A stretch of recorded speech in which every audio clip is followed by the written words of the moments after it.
Very good. Wow, today is a rainy day. It was, wasn't it? It's it's a great Monday. Yes. Welcome. It's supposed to be April showers bring me flowers, but we're a little month off, right, with March flowers, or March showers anyway. Yeah, today we have a special guest. Her name is Tanya. She's been with the company for a long time. Hello, Tanya. Hello, Mindy. How are you? Very good. How are you, Tanya? How are you doing? Oh, thank you. Thanks so much for having me today. Of course. So tell us a little bit about Tanya.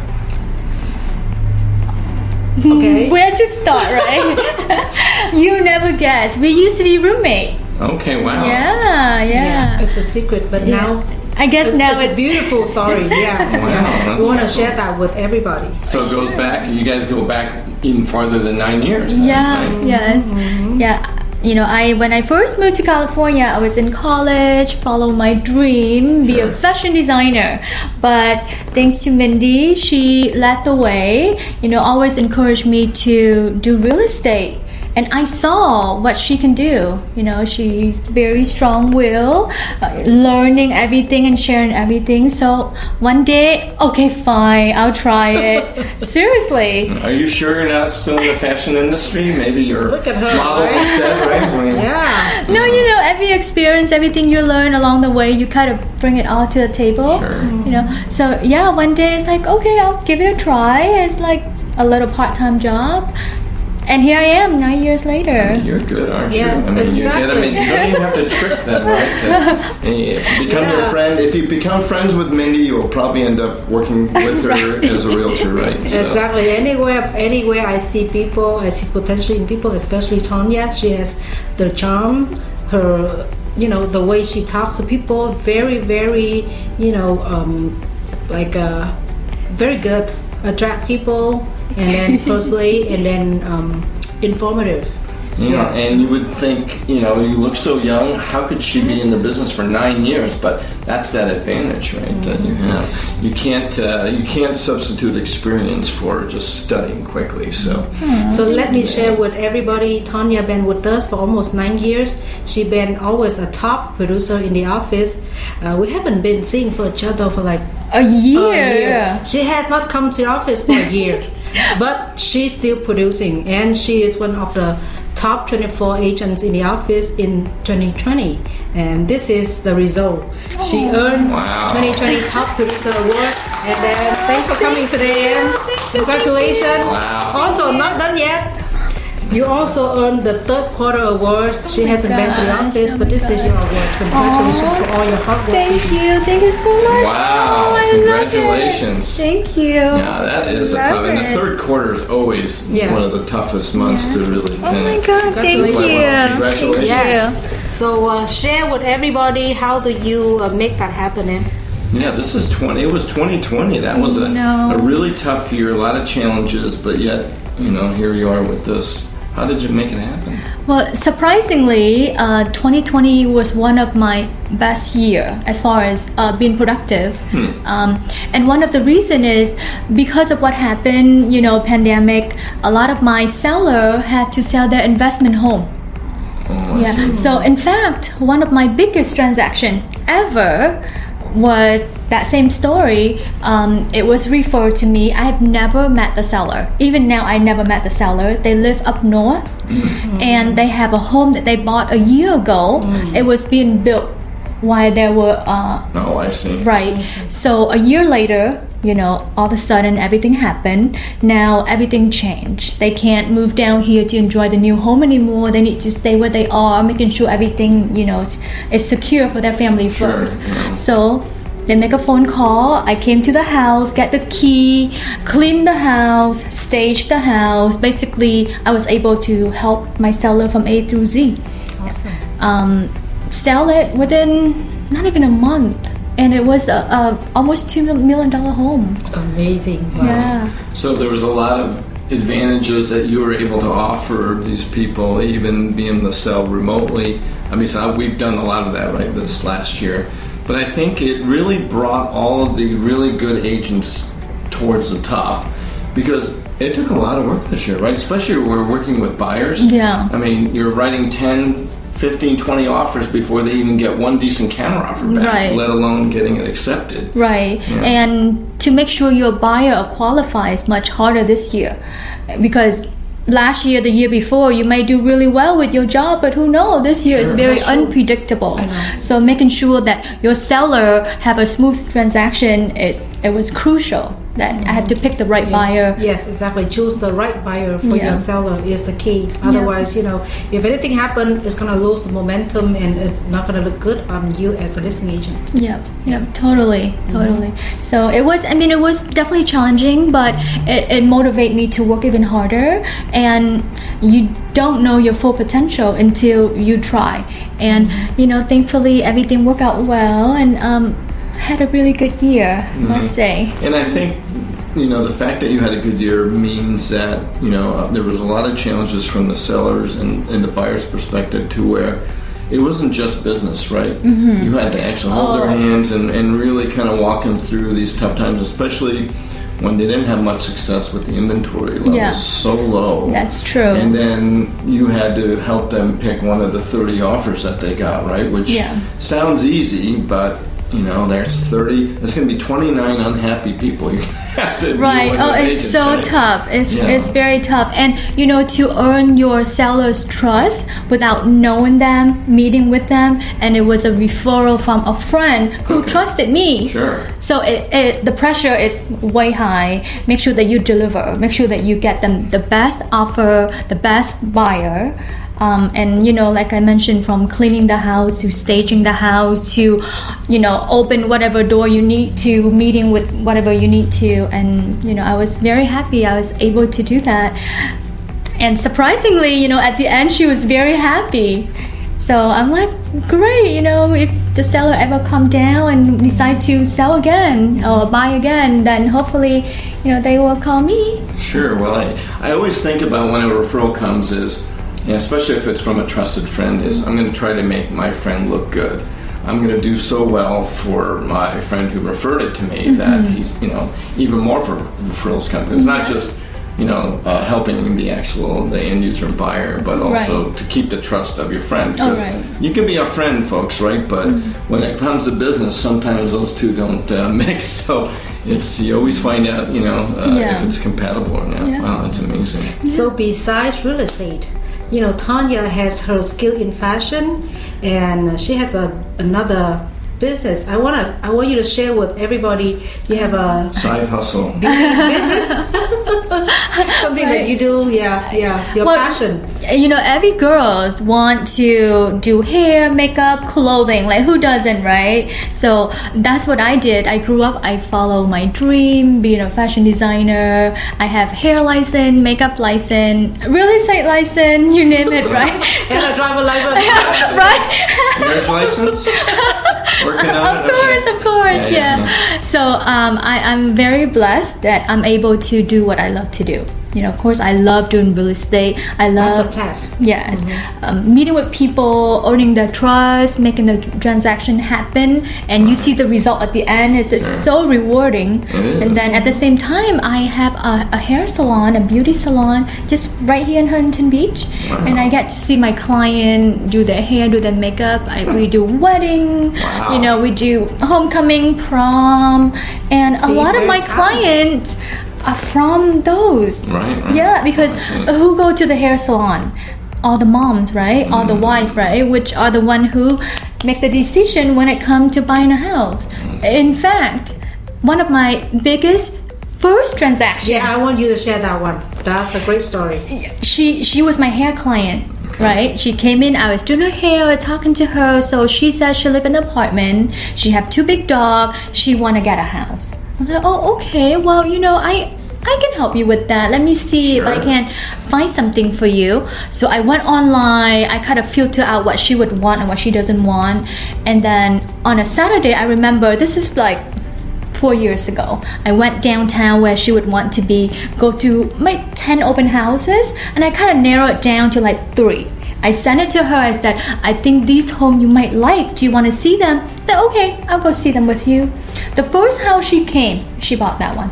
Within 10 minutes, okay, I want this one. Don't you hate that when they happen? See, Tanya has that charm But to persuade the client to go, and then she understands the client's need. That's the key. But how many times have we gone to show property and the client sees that very first house? Because, I mean, frankly, you did your research to say, hey, this will probably work out. And you know it's going to be good. And then they look at it and sometimes they get a little hesitant. Right? Well, I don't want to like or really get interested in the first house. But sometimes 3 days later they go, you know what? I want that first house, and it's gone. Yep. So the fact that they would just like, first house, I'm done. I mean, it just shows how much trust they have in you. Yeah. My buyer experience, obviously, they buy home before, they sell home before, so they know exactly what they were looking for. They wanted something ready to move in. So when they see the house on corner of the street, because she have a lot of cars, and knowing Huntington Beach downtown, there's no parking space. So if it's a corner lot, meaning you have more parking space, so bam, that's it. And I mean, she make everything so easy, all cash transaction. She offered more than they asked for. I negotiated with the listing agent and was able to give her a discount on the price already. Yet she said she want to come in full price because she doesn't want to disrespect the seller. That's how much she loved the house, and 15 days we closed. Dream client, right? Yeah. Somebody might say this is a lucky transaction, but I don't think it's just only lucky. That's about Tanya. She knows the client's need, and she does exactly what the client, want. Follow that. And it's not. I could just tell it's not just with the client, but it's with the agents you deal with, right? I mean, how many great transactions come out of a really bad, adversarial relationship between two agents? Usually not. Yeah. But if you're getting along with the communication with the agent and only with the client, I mean, that's just win-win. Yeah. So that really makes things a lot easier. Oh, totally. And, if I can share, part of wanting to be a real estate agent and getting the license was I didn't have a good experience when I bought my first house. Yeah, I know some people, we've interviewed a few people and say, and we asked, why did you get into real estate? They said, well, I had a really bad experience and I thought I could do better, kind of a thing. Or they are involved in a home purchase and you're like going, I could do that. I just felt buying a home it must be one of your biggest transactions ever. It's very emotional, waiting every minute to find out is your offer accepted, or I remember that feeling, and I didn't get any answers. Like, why can't you just answer me? Why? Right at the time, it was like forever. 3 days was like forever. So I made it a point to always communicate, with my listing agent or selling agent, let them know exactly what's going on, because and that's why my my last transaction was able to close as well smoothly, because I communicate with the agent. And you probably knew them, right? I mean, I think there's so many agents that are new to business that really get into the analytics or the statistics of the whole process and forget the importance of face-to-face. They'll look up the listing, they'll do the research, they'll say, okay, this is the price we should go in. They don't even call the agent. They may just find out if it's available or not, and then just email the offer, just click. But they don't get any kind of intel. Hey, how many offers do you think you're going to get? You get a little friendly. It's amazing what they'll tell you. They might even tell you, well, I think we're probably going to be at this price or that price. And are there any special needs or things that the seller needs in the deal? Do they need to rent back a little bit? Do they need to, take care of a few things before, or do they need a longer close because maybe, somebody's out of the country? You just never know. So that's just as important as, how well you handle your client. Absolutely. It's very true. In fact, this transaction that we just closed, the buyer, the agent was out of town when her buyer were in town. And I just have the house ready at that moment. So she sent her buyer over by themselves. Okay, then she called me after. It's like, I'm not in town, but so and so came and saw the house and they love it, and they want to come back today. And again, I'm not in town. Can you open the door and show it to them? Wow. I said, sure. Well, a lot of agents would have a little bit of problem with that sometimes. But why get why become a roadblock in the deal, right? Yeah, I mean, you've yeah. got the listing. Your job is to sell it. Get the best Right. offer for your And if seller. the agent's in town, out of town, you're nitpicking on little stuff. I mean, Yeah. if it just, people, what if you were out of town and you had the Exactly. same situation? Exactly. So, Yeah. I'm curious if you mentioned families and things in decision making, and some cultures, if let's say you're at an open house, and I think we're starting to be able to have open houses now again, in the springtime with the COVID restrictions slightly lifting. But sometimes when you see one person or a couple come in, you almost know, well, they're just kind of checking it out. There's no decision-making capability. But when the whole family comes and the parents and maybe the Yeah. newlyweds or a young couple comes in, then you probably know, okay, these people are serious. Right. Is that basically the way it is a lot in the Vietnamese community? Selling during the pandemic actually is a little bit easier for the listing agent because why?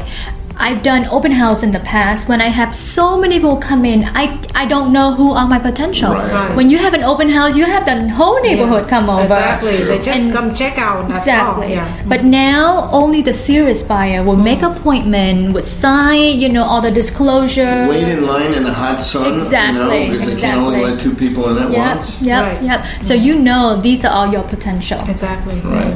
So it's faster. You don't have to do as many open house, or you don't have to so many offer. You say, and they are very strong offer.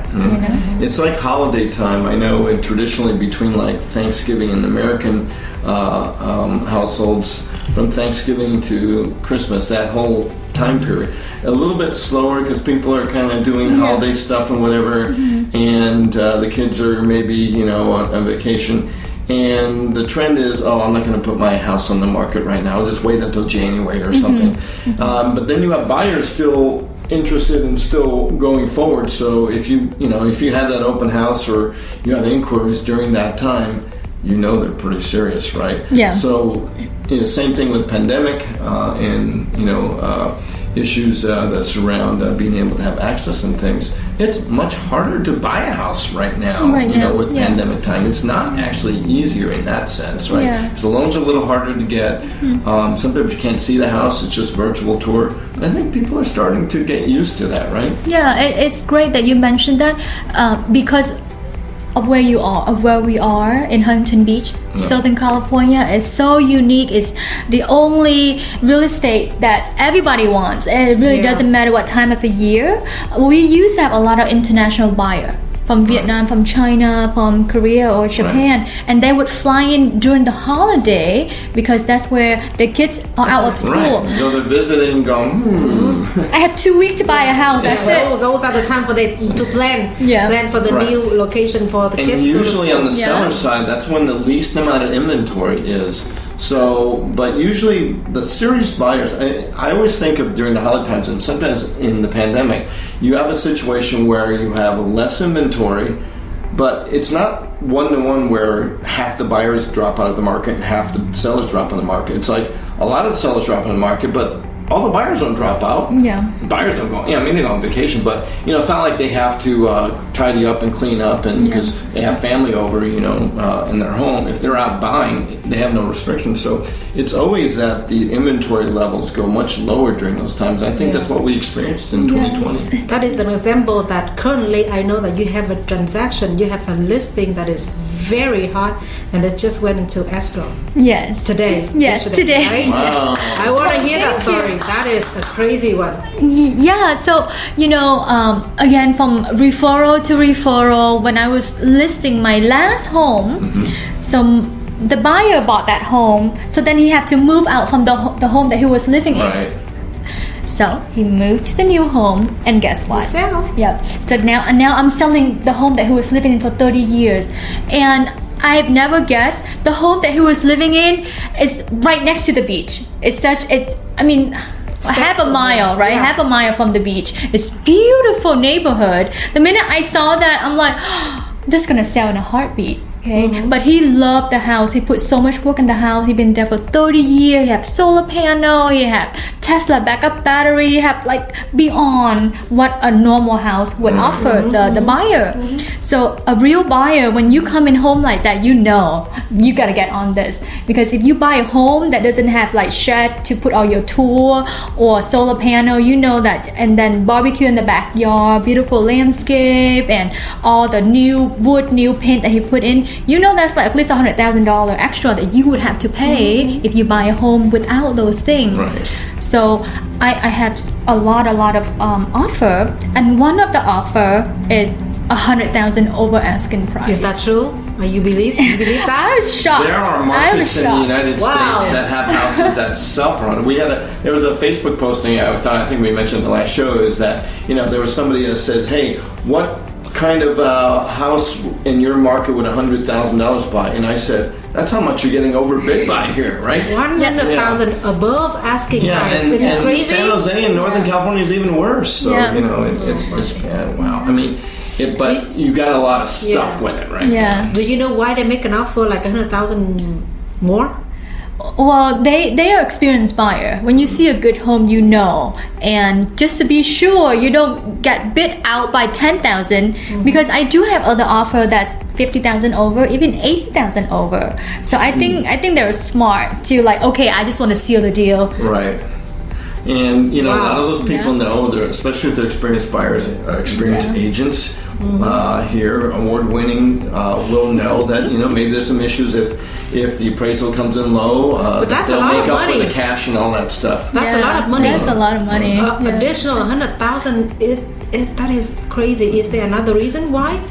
I mean, I know their daughter is gonna be in college nearby, so for sure they gotta get a house down here. So the location, the upgrades, and how about the timing? There is not a lot of inventory out there.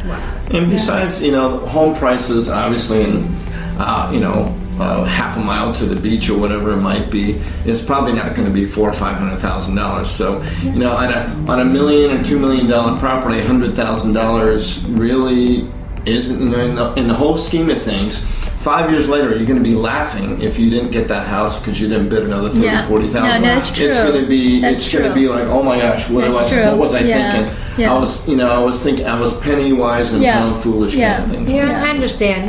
Those are the house that you're gonna live in, not an investment. So it doesn't matter, because you're still wasting more time to find not the same house, but maybe the same price or less price, but it's not going to be the same quality and location that you like. Right. I just want to feel like but all right, so Tanya, what are you doing in 2021 to get another one of these? Wow, that's a tough question.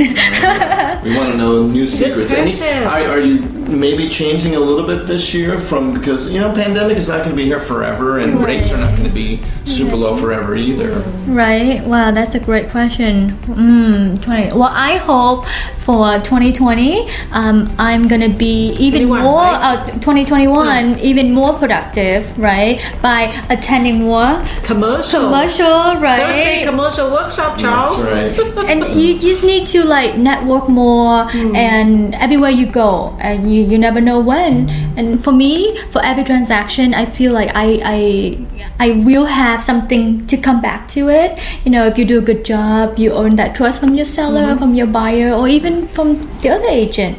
Later if my buyer want to buy something, who knows, she might be listing something or he might be listing something. So for me, doing a good job is very important. And cultivate your internal referral network, because those are the people that already trust you. So it's just to see, it might be best to just, why try to find someone new and get them to buy a house when you could just make your current client buy just another house, right? It just might be easier. Wow. Well, thank you so much for coming by. How do you find these people? I mean, Charles, look at me. I'm just, every day smile, be, nice and helpful. Yeah, perhaps you have maybe 2 or 3 twin sisters that you could have come on and join the company. Yeah. No, but I have to say, of course, thank you for having me today, Mindy and Charles. But I do want to share that I learned a lot from Mindy. She always motivate me and motivate the rest of the company. And anytime I see her, she have new project, new award, something new, something to inspire people. No, absolutely inspired because she doesn't talk much, she just does it. And I feel like, hey, I better kind of like, you kind of feel left behind if you don't, if you say something with Mindy and you don't follow through and do it, it's embarrassing. I mean, I don't want to go there. So no, without it, and I'll definitely say that Mindy is someone that I admire greatly of what she's accomplished here in HPT, and also just the drive and motivation, and you basically inspire people around you, and I think you make people great around you. Thank you, but in order to get those, I have to count, people like Tanya, people like you, Charles, and all the people around me that has been supported me, and with all your knowledge and everybody contributing to each other. Right. So that's the key. That's right. Yeah. All right. Well, thank you for joining Mindy's Manic Monday. As you can see, the sun is out. It doesn't rain in California more than half an hour anyway. I know, isn't that right? Yeah. Anyway, thanks a lot for joining, and we will see you guys next week while we will have another amazing agent join us. Yeah. Thank you, Tanya. Thank you, Tanya. Thank you, Charles. All right. Bye. Goodbye, guys. Bye.